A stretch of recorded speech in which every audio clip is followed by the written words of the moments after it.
glad that didn't fall.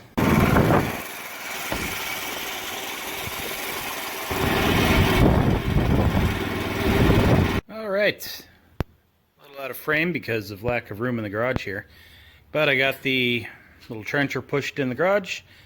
Figured this thing would come in handy for all kinds of things around the house, so I want to get it working, and that's the plan for this video. It's a C99, old antique, year unknown. I'd guess anywhere between the 50s and the 70s, so, you know, who knows really.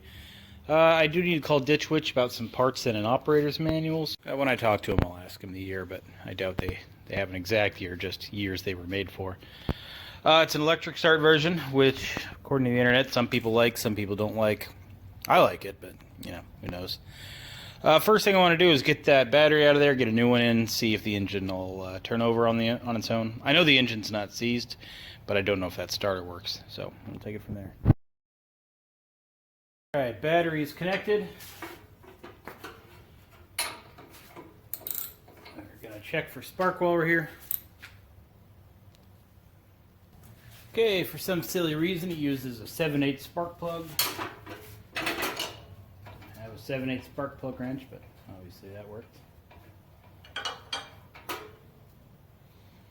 Spark plug looks old, but in pretty good condition, I'd say. It's just running a little rich, which is better than lean. Yeah, I think anyway. I don't know. All right, let's hook up the spark checker. Should this work? You want to know about it? So grounds out through that rust, okay?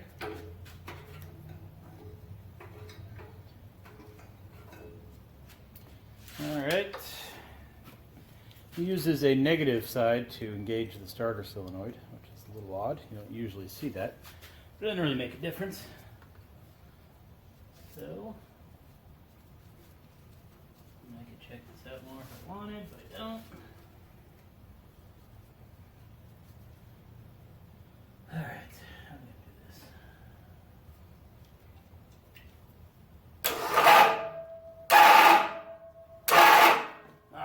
Starter's not working. Let's squirt some PB Blaster in there. So the starter spun, gear didn't engage. So we just give the Bendix some lube. We'll polish it up more later, but for now, we'll see if that works.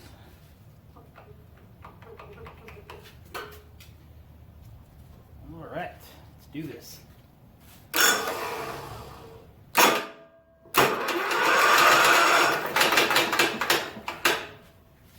Well, no spark. Put my finger over the hole for check compression. Well,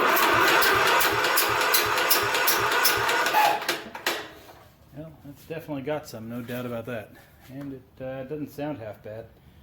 Gotta get the spark situation situated and check for fuel. Okay, Magneto is right here. Let's pop off this cover. See what it looks like inside of there.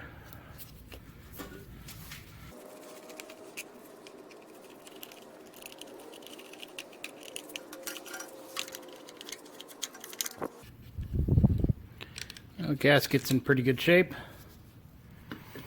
Coil's all there, so that's good. So, coil looks about average point. Doesn't really look bad, I guess.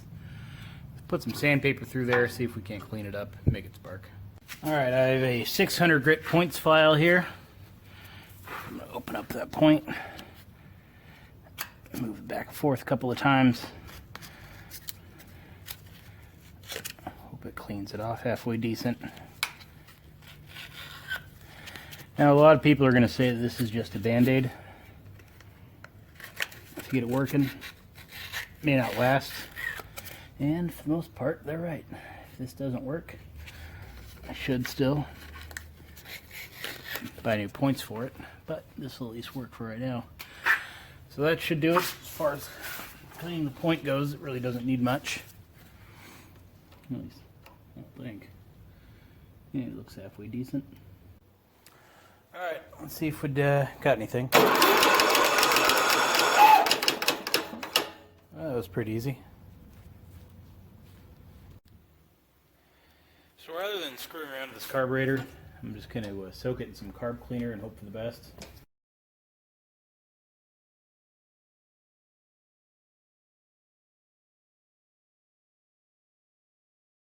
So we've got some junk inside of it. You know, just spider webs and dust basically, but not the kind of thing you want going in your engine necessarily. Otherwise it looks all complete. Doesn't look like anybody screwed with it too much.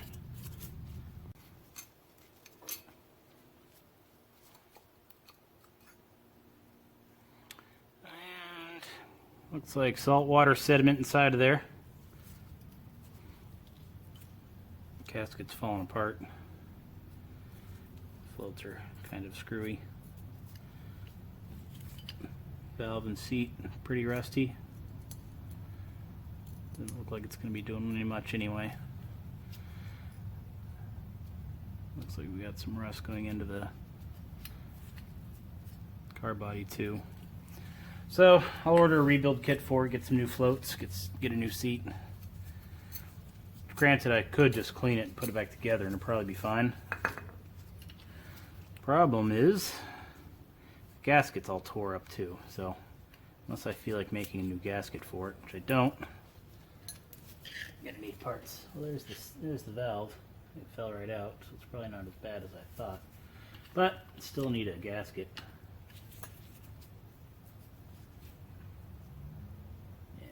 Yeah, well, alright, let's order some parts.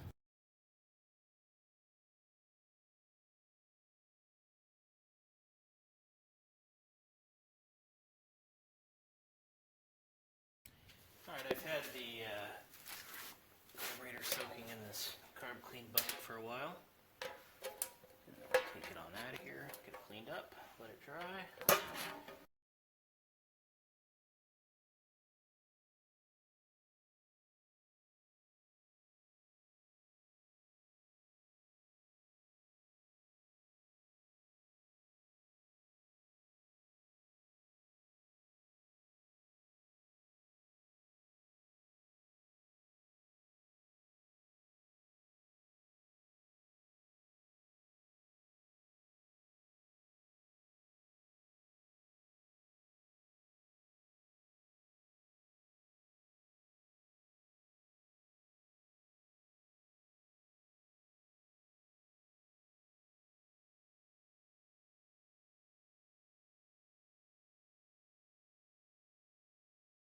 Okay, with the carburetor nice and rebuilt, I need to clean the air filter there and the gas tank. As you can see, the gas tank isn't the prettiest inside. But, you know, I mean, there's worse out there, I guess. So I need to clean that out. A simple wire wheel, you know, they do quite well at cleaning the inside of stuff. Now you're probably saying, well, how are you going to get a wire wheel in there? Well, it's simple.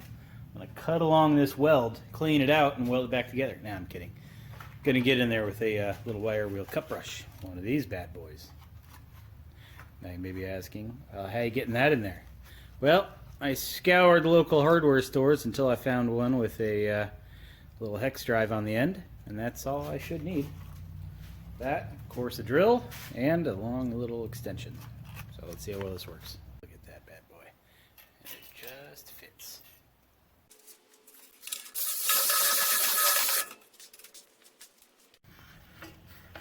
Yeah, my little test spot, it looks pretty good. I mean, it's pretty dusty in there right now. But I think that will fly. It'll take a while, but it'll work. Off the fuel line, you know, started cleaning up, and I realized it was clogged, and that's what all this little pile of rust was doing.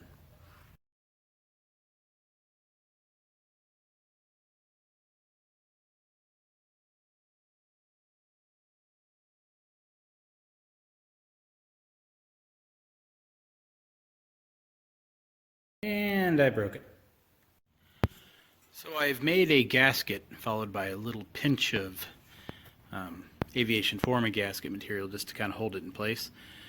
This really snugged up the air cleaner to the carburetor. This is no longer loose. And after looking for Wisconsin engine parts online, I noticed this is frequently broken, probably because people try to over-tighten it to get it to clamp it onto the carburetor and it breaks.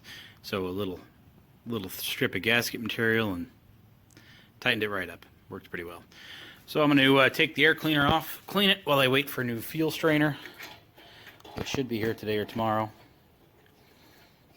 which probably means it's going to get delayed in shipping and be here sometime next week. And we'll see where it goes. And that's about what you'd expect inside of there. Now let's take it to the air compressor. Hose it down. Yeah, it looks fine down there.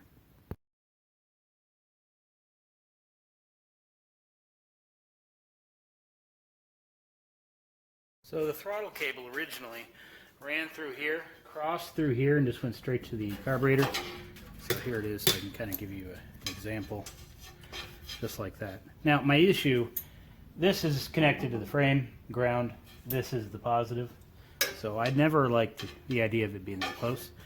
You know, when I say never, I mean the few days I've owned it. So what I'm going to do, since this cable is longer, I ran it along this pole under the battery tray where it'll loop up and come through there. I'm going to go between the oil line here and then connect it up. Alright, back to the gas tank here. We're going to vacuum it out. I have this clear tube connected to the vacuum. I'm going to turn the vacuum on and see if I can't get all the dust out of there. You ready?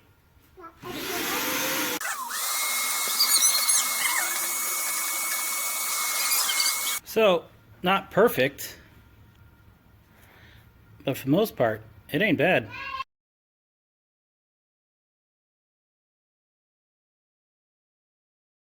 Okay, I've made up a ignition switch and wiring harness for this thing. It's basically right here. It is a repurposed boat ignition switch, because you know I got plenty of those. It should function the same.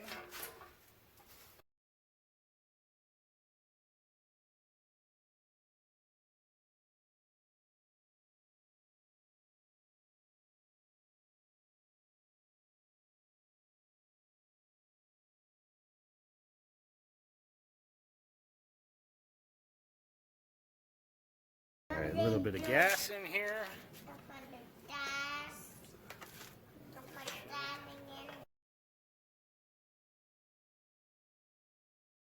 Alright, got the baby running around, so that's safe. Gas on. Gas is a-flowing. Give it a second.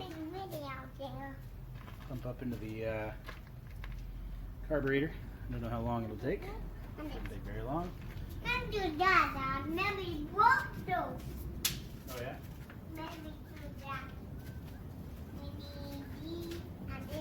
Give the carburetor a tap to make sure its flights aren't stuck. One concern I had was it dripping onto the ignition there. Looks like we don't have any fuel leaks. Alright, come over to this side. Let's see if it'll start. Pretty sure up is down is on and up is ready to flow, but I could have that backwards. Come here. Come on this side. Why? In case it bursts into flames.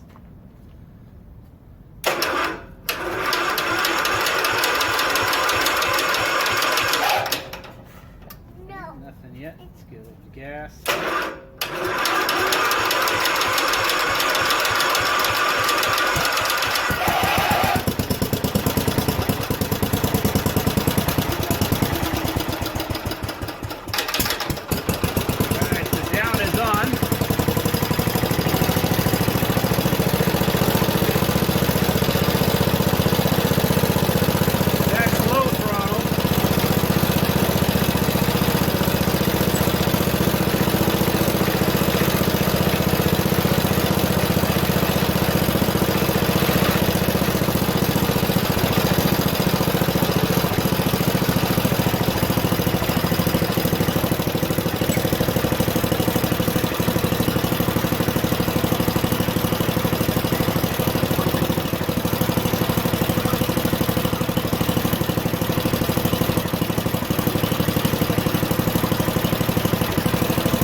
chain works.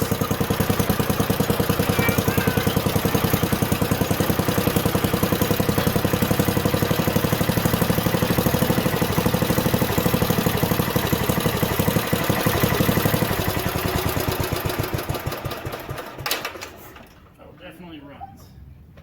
However, the wheel engagement doesn't seem to be working. However, I don't actually know how that works. So there's a lever on it I flipped over. Let's start it back up.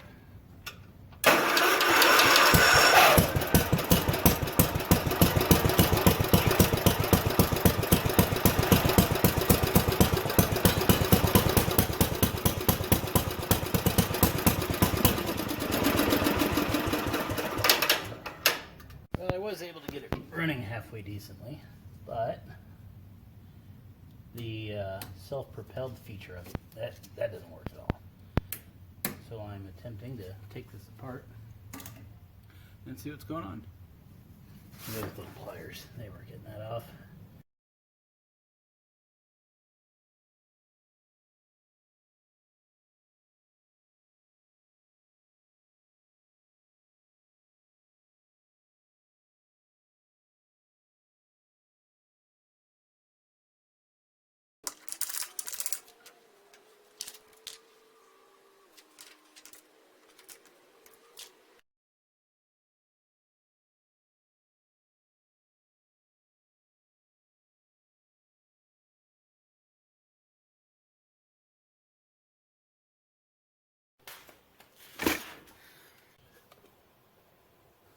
Now this thing is heavy.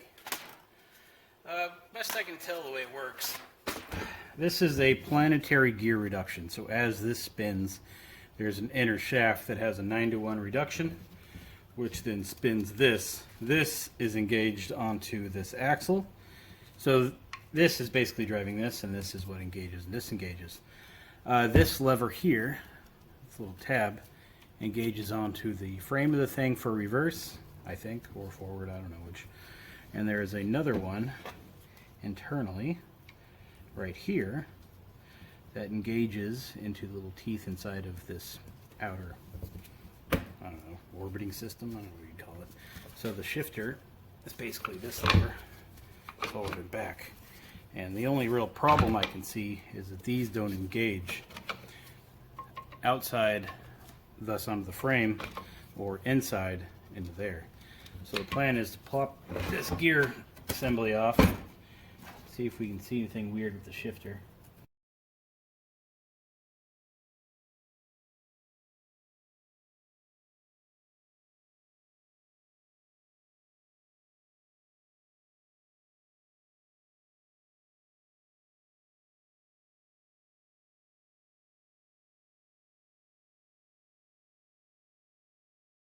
So this surface, these little engagement teeth, are basically where that pin would engage into one of these teeth, grab it and drive. The problem is it doesn't engage, it just slips right over the top. Now there is a little bit of grab, but for the most part it just slips right out of there. Now, hear me out. This is probably the forward or reverse gear, since the machine is usually used on that gear, which is why it was so worn, which is also how this was installed. Now, that tab isn't worn. Perhaps I flip it over and reinstall and see what happens. You know what I mean? So the gears, they are spinning, although it's not in the right gear. So let's transfer gears, and it grabs, and I can't unslip it. And this thing's freaking heavy. There's plenty of engagement there. I wouldn't say plenty. There's some engagement there. Probably enough to drive it. Well, but probably enough. So I don't think I mentioned it previously, but if you're curious what's going on here, this is a gear that the chain connects to. Inside here are planetary gears, which connects here to this, let's call it output shaft. So it's a gear reduction unit basically. So I'm kind of tempted to see what the ratio is. So I'm kind of going to try that. So I'm going to make sure that doesn't spin. So let's call it parallel to this screw. And I guess just right here. So there's one rotation and it went 1/8 of a turn. So 2,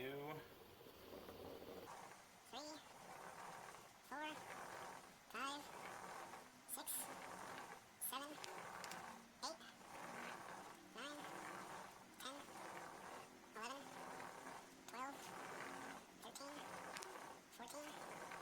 15, 16, 17. So we're halfway there at 17.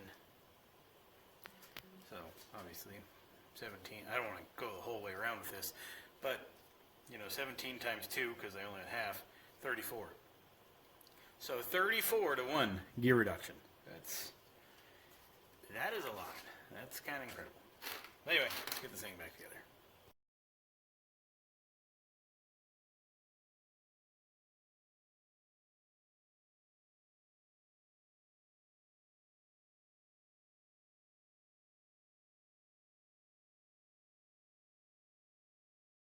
So this four-wheel drive hub locker is kind of a problem. It locks that wheel I just took off onto the axle. So when it's free, you basically it only drives from the left wheel, and this one is free to rotate as it chooses.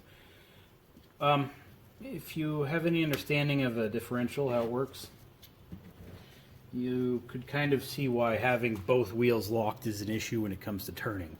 Because when you turn, this wheel travels more than this wheel. If they're both locked, it doesn't turn. So steering it kind of sucks. You just kind of drag it sideways. In the short video I have of it being towed up here with my little tractor, you can see it just kind of going straight even though I'm trying to turn it. And that's basically the problem with it.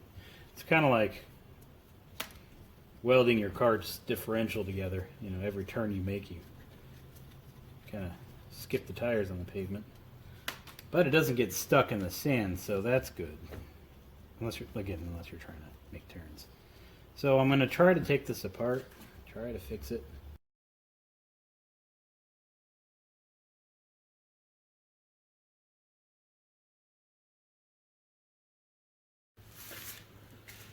So this ring is cast into the bottom down here.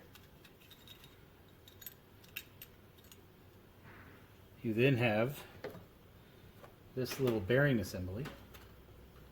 Let's wash this little ring here. Goes in together like so, which would then fit in through the bottom down there. This little bearing assembly seems to be an adapter that fits the axle of the machine. This then fits into this guy. So when you turn this, it draws this up, allowing this to spin freely. When you drop it down, it drops. And this fits to the outside of here and travels back and forth to engage and disengage the axle. Pretty, I wouldn't say simple design, but simple design. Good luck making one at home. This little shaft collar thing here became loose.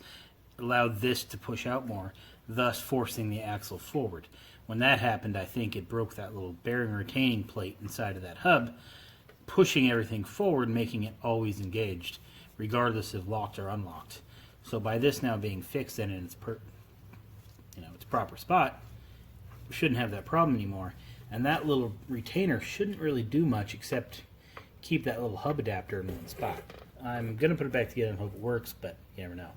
Also, the reason why the wheel just didn't fall off is because of the snap ring inside of there. So, pretty simple. Now, with these said, these also have a lifetime warranty on them. In theory, I might be able to get a replacement, via the warranty. So I'm going to go take some pictures, email them to the Warren people, and see what happens.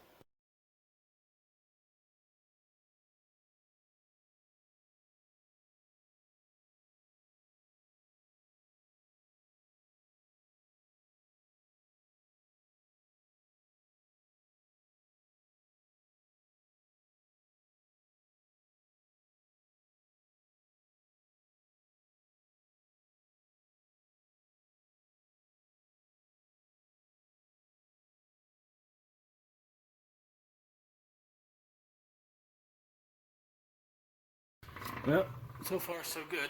Let's see if the four-wheel drive engages.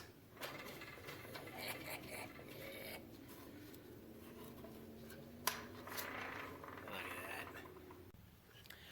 Well, I think we're about ready to test it. With the wheel working, we can get this thing back off the jack here and wheel it outside.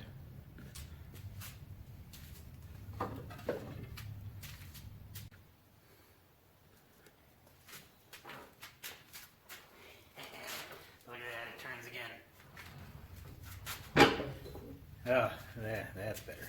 I don't know if the gear is engaged or not, but we're going to find out in a second. No, looks like we are in neutral. So we should be okay. Let's see if it starts. Get the rust to flow in there. Get the choke and see if she starts.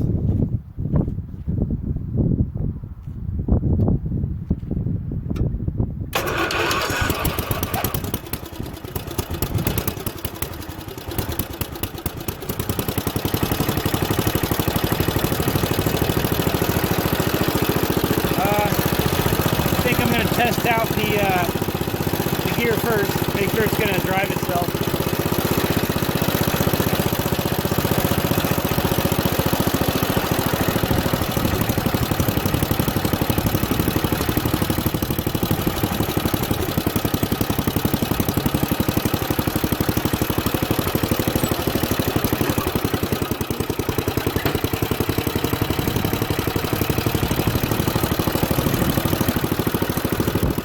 Alright, so down is forward. It's good to see it jumped on me.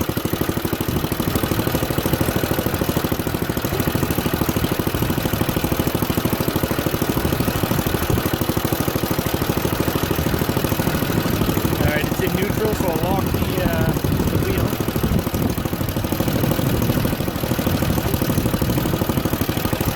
Okay, we're in four-wheel drive, and I'll engage the chain.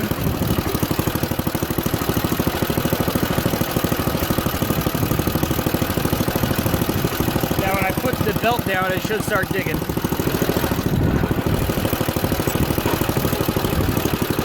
Now I'll lower the wheel, see how this works.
first just engaged. We throttled up a bit.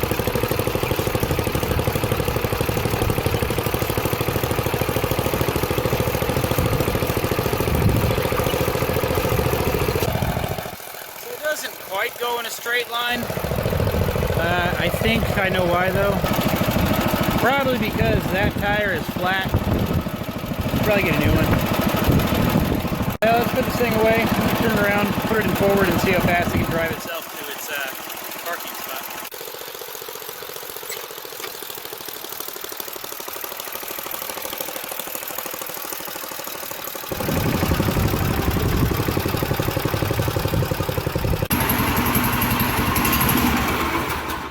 What the?